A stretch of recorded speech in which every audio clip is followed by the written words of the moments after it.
Scene script. Have you ever wondered how the tiny processor in your computer is made? That's what we're going to dive into today, starting with the birth of a processor. A processor, or Central Processing Unit, CPU, is the brain of your computer. It's where all the computing magic happens, from running your favorite video games to streaming videos and crunching numbers for your work or school assignments. It's a marvel of modern technology, and its creation is just as fascinating. A processor isn't born in a factory, it's born in the earth, that's right. The primary material used in making a processor is silicon, the second most abundant element on Earth, primarily found in sand.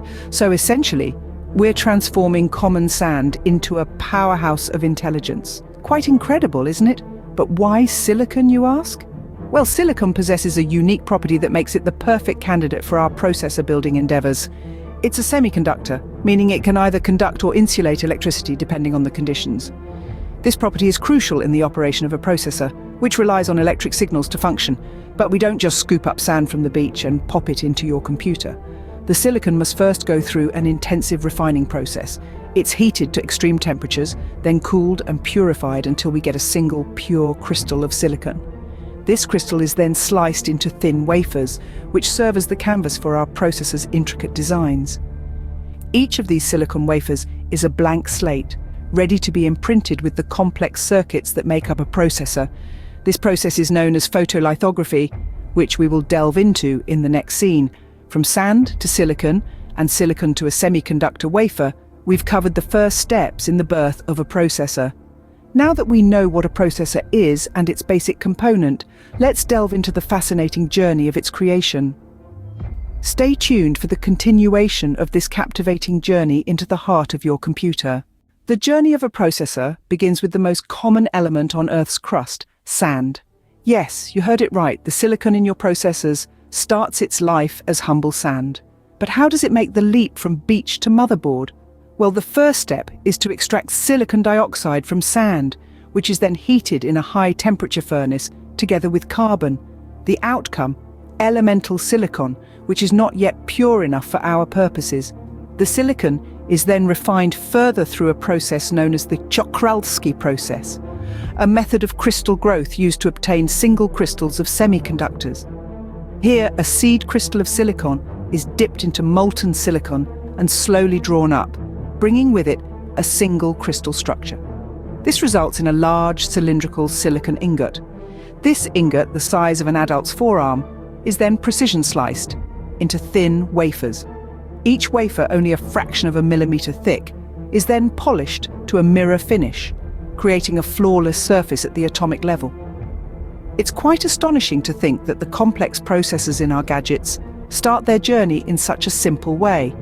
From the sands of beaches to the heart of our most advanced technologies, the transformation of silicon is truly a marvel of modern science.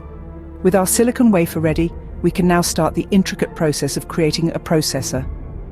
Scene script. This next step is where the magic happens, in a process called photolithography. Imagine taking a beam of light and using it to sketch intricate designs onto a canvas. Only in this case, the canvas is our silicon wafer, and the designs are the circuit patterns of our processor. That, in essence, is the art of photolithography.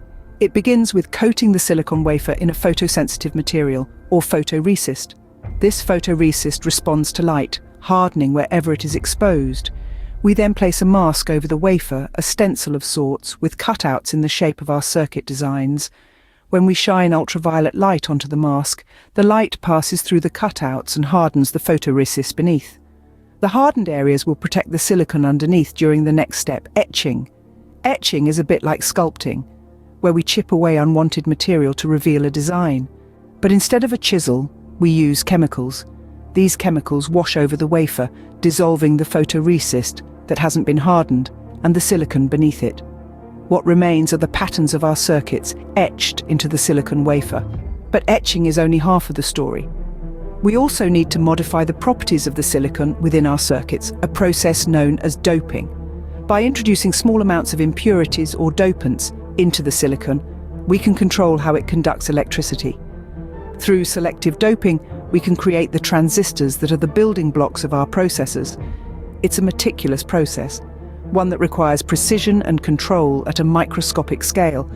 But it's also a process that's at the heart of every smart device we use. From the phones in our pockets to the computers on our desks, they all owe their intelligence to this intricate dance of light and silicon. With the circuitry carved into our silicon wafer, we're now ready to add the finishing touches. The final stages of creating a processor involve adding metal layers and packaging. So let's dive in. The addition of metal layers is an essential step in achieving connectivity. Think of these layers as the roadways of the processor, providing paths for the electricity to travel. Several metal layers are applied, each interconnected to create a network of electronic highways. This interconnected grid forms the processor's complex and intricate circuit.